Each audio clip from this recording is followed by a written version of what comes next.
Didn't you just tell us what the title was 40 seconds ago? Yeah, you did. Is this movie for the 420 crowd? My brother and 2 cops are dead because of me. I'm not looking for a second chance. But I'm not the only one with a death sentence, am I? Wow, that's a ton of awkward exposition jammed into one line of dialogue. Reading. This mission is a quick in and out! Something we surely discussed before running into the middle of a war zone, but I'm reminding you of now just in case there are secret people watching us on a screen we don't know about. Objective located.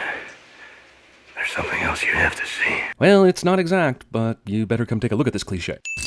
Connor, get those men to respond! Jesus, dude, not only is that order unnecessary since you just gave it, but shouldn't the first thing you're thinking be something is wrong, rather than those non-answering jagoffs are being insubordinate? He's been through a lot, sure, but still, Connor survives this. Half a Terminator somehow reaches up to 6-foot John's shoulder while lying prostrate on the ground, and decides that's the scariest, if not most efficient way to attack him. T-600 officially dies in dramatic fashion as John walks over its body. Marcus, who was in some sort of robot cryosleep, and who was definitely down in that bunker where all of John Connor's soldier buddies just got completely wiped out, is alive and only suffered uncleanliness. Oh, and what do we have here? A dead guy who wears my exact size? Man, this is the luckiest day ever. Futuristic rain somehow completely cleaned Marcus of that muddy afterbirth that was on him just a couple seconds ago. Movie rips off The Perfect Storm from The Perfect Storm, before it even has a chance to rip off the guy desperate to reach submarine jumps off chopper with no guarantee of rescue thing from The Hunt for Red October. Yeah, Resistance Command Headquarters, in a submersible, which I'm sure the machines have no way of tracking whatsoever, right? What did we find down there? You'll be briefed on a need-to-know basis. Excuse me, what? What possible reason could this guy be withholding information from John in the post-apocalyptic war against the machines? It's not like John can be a double agent in this scenario, leaking information to Skynet. What did we find down there? We found a solution, Connor, that can end this war once and for all. And just because I started talking, the screens behind me will somehow know to display information important to this discussion. Does it work? Will it work? Yes. Have we field tested it? No. How do you know it will work if you haven't even tested it? Whoa, who the f*** are these people? You ever hear of an establishing shot? Damn, surprise committee is surprise. I mean, if you go back, you can see the Asian dude's face in the background, but a whole committee? Connor, we do this right. The war is over. This guy literally went from you jeopardized everything punk to the job is yours son in like 67 seconds. A kill list was intercepted from Skynet. It says everyone in this room will be dead. Skynet bothers to make a kill list, the purpose of which can only function to be intercepted by human spies. Why make a kill list when your purpose is to simply kill all humans anyway? Well, who's number 1?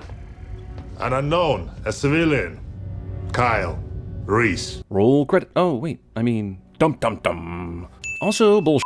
In 2018, Skynet cannot possibly know the importance of Kyle Reese, and can't possibly think he's more dangerous than John Connor, unless for some reason they have records of Kyle Reese from 1984.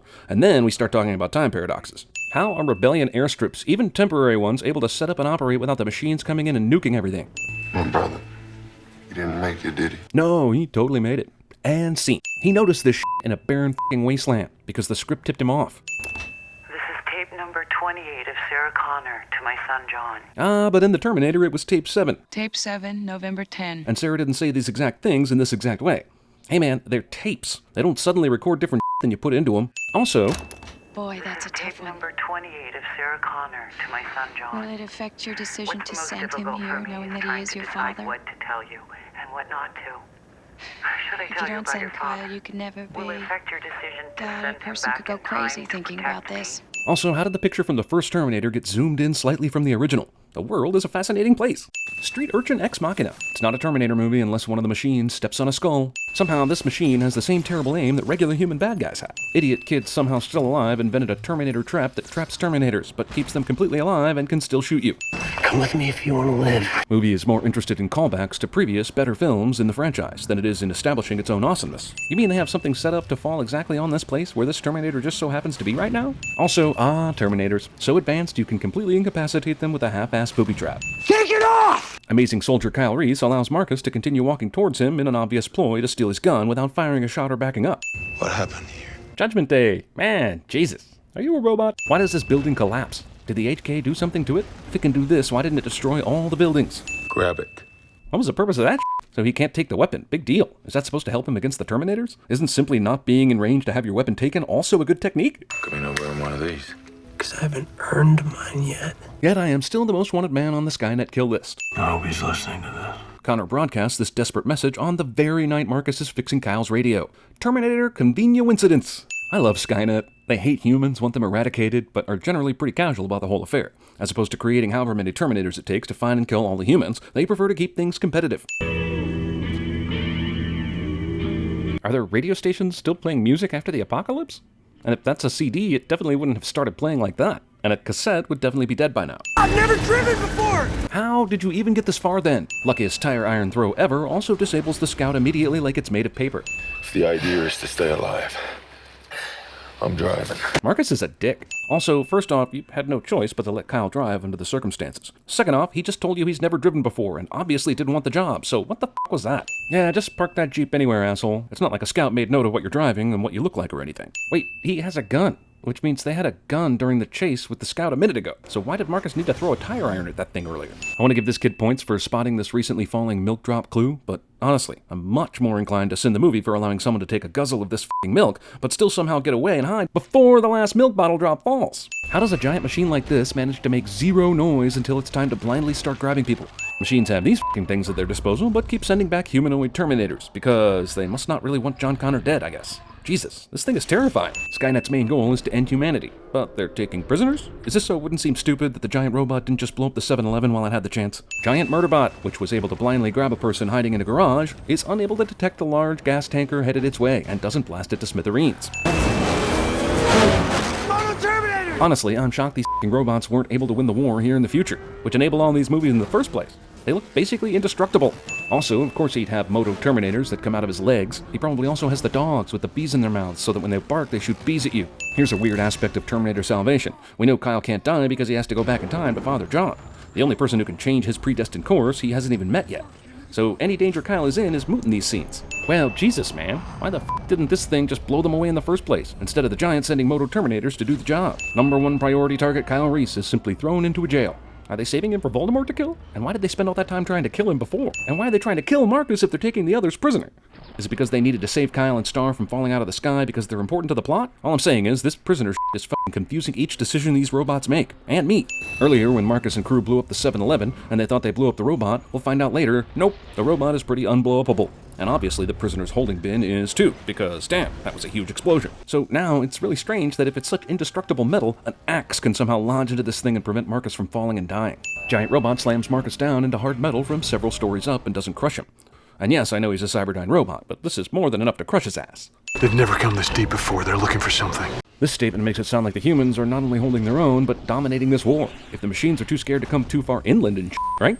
How the f*** is that even possible? Evasive maneuvers now! This order comes 10 seconds too late for the pilot who just died. It's got a lock on you. Break off. This seems like the kind of sloppy dialogue someone might write who doesn't know how signal locking works. Well, that sure as looks like a machine city in the distance here, which means this line about the machines not wandering this far inland is even more interesting, given that they are setting up shop literally 1.5 miles from inland. Test the signal. And pray it works.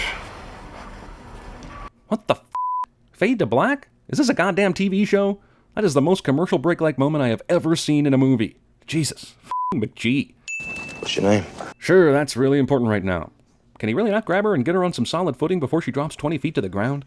And yet again, a movie suggests that a person can grab another person in midair like this without that person also falling or at the very least pulling someone's arm out of socket. What are you saying? Speak English! That's racist. They're gonna kill us. They're gonna kill everyone. It actually doesn't matter whether they are or aren't killing everyone. The prisoner is ridiculous, but especially if they end up killing these people anyway. The most important thing that we can do right now is stay alive. What?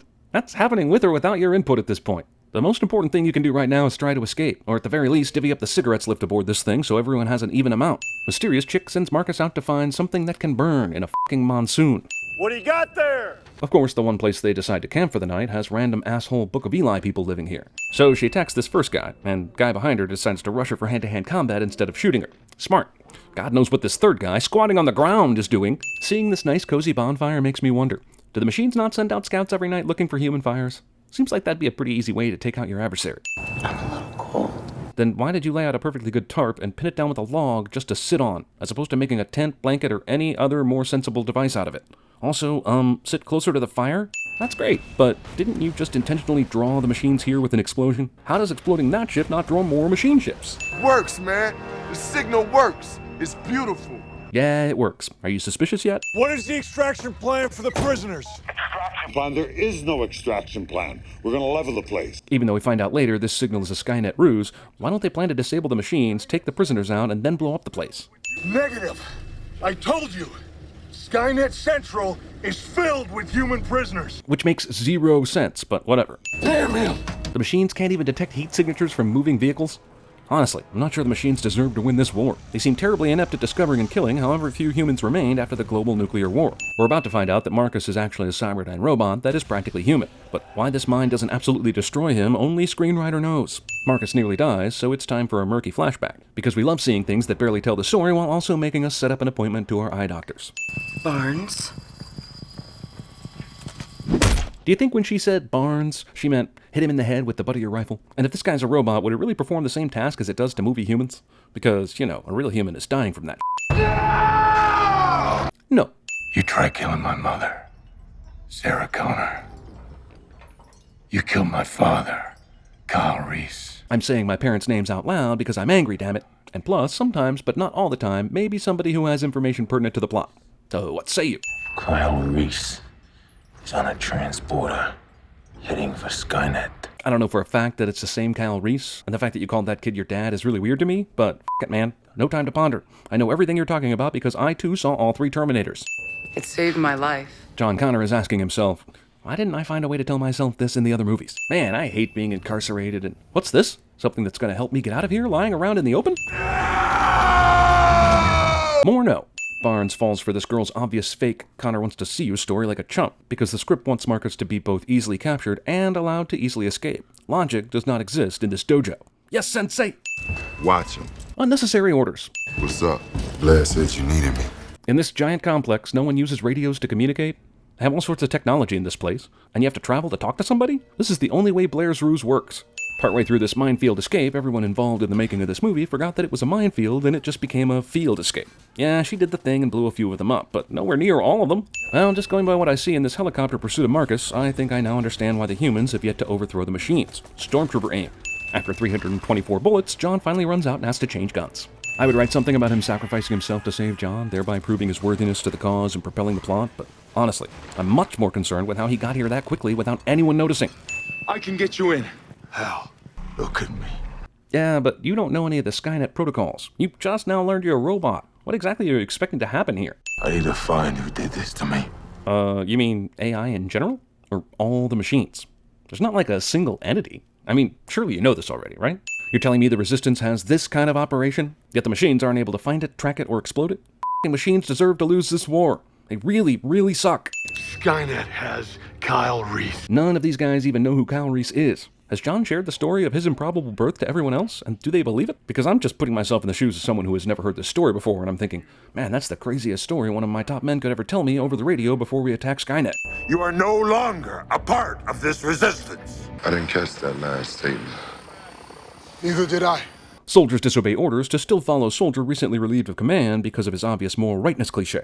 Command is going to ask you to attack Skynet. How is he broadcasting to all soldiers without command hearing this and cutting him off? Oh, f***ing forget it. If even one bomb drops on Skynet before sunrise, our future will be lost. Sorry if I'm being a vague bastard, but I don't have time to give you the details of why that statement is true. What should I tell your men when they find out you're gone? I'll be back. And also, we're gonna need a bigger boat. No, wait, tell them the flux capacitor makes time travel possible. They'll understand. Moto Terminator somehow doesn't see this obvious trap. Are all these cars supposed to have been abandoned during the nuclear holocaust? Because if so, why are they all still intact? Shouldn't they be charred? Or were these cars all abandoned on this remote-ass highway because of some other reason? Or did the director just think the shot would look cooler with a bunch of abandoned cars on the side of the road, maybe? The Golden Gate Bridge finally succumbed to Skynet after being mercilessly attacked by apes, Hulks, Godzillas, X-Men, and San Franciscans. Skynet RSS feed. I mean, Skynet is a self-aware computer system with the power of servers all over the world, making it essentially one giant living organism. And its security is overridden by a Game Boy. And yeah, this is all a ruse to get John Connor in here, but why are they wasting their time allowing him to do all this instead of just blowing him away right now? Least observant Terminator ever.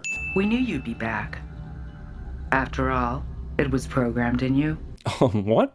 The only reason why he came back is so he could save Kyle Reese for John Connor. He didn't have any particular predestined draw to this place until the plot kicked in. To achieve what no other machine has achieved before. To infiltrate. find a target, and then bring that target back home to us. Admittedly, this sounds downright Machiavellian. However, think about how this was achieved. It was all dumb luck. He didn't have any intuition about what he needed to do and who he needed to meet. It was more serendipitous than the movie Serendipity. In fact, let's take a moment to talk about Skynet's plan. They build a machine with human tissue that looks human, but they give it no objective or even memory. Then drop it off in the middle of nowhere and hope that the humans find him and take him in. Then they assume said machine would have a conscience, help the humans, and that he'd help them get into Skynet and send a signal for John to come join him.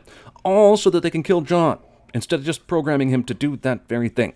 You did what Skynet has failed to do for so many years. You killed John Connor. The problem with this movie is we have no idea what John Connor's done yet.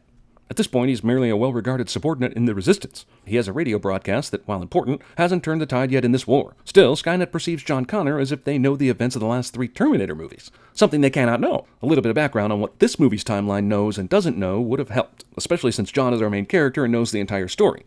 Hell, a lazy narration read-along would have sufficed, but we spent so much time on Marcus, the movie didn't have time to do that. The lighting in this building really keeps everything PG-13.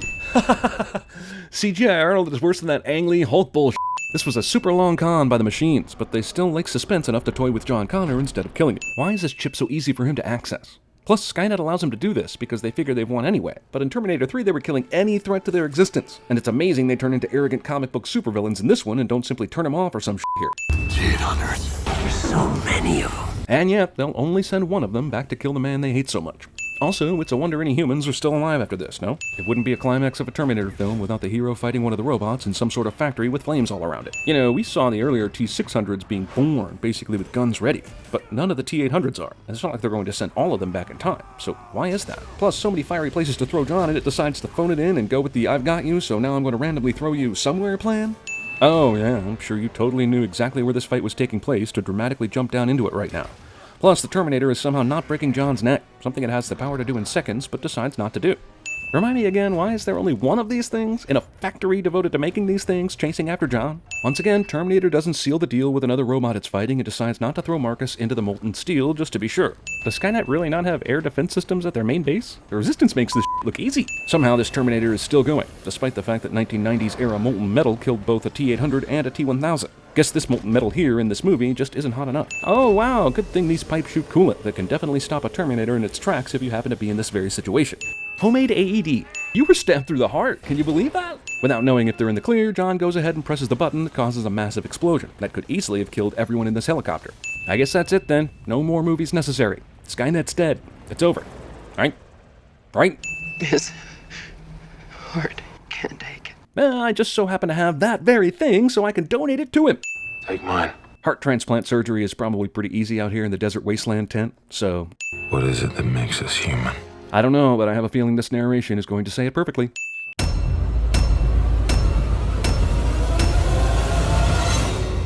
Are you professional or not? Yes, I am. Do I fucking walk around and rip that? No, shut the up, Bruce. Do I want? No!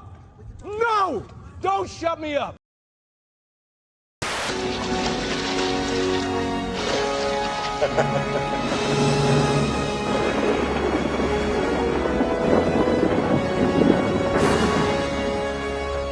What don't you fucking understand? Oh, good for you! This is crazy. Kill Kyrie's. Reset the future. No John Connor. Which happens, dads leave. No need to be a pussy about it. Here's what I need. It's not who I am underneath, but what I do that defines me.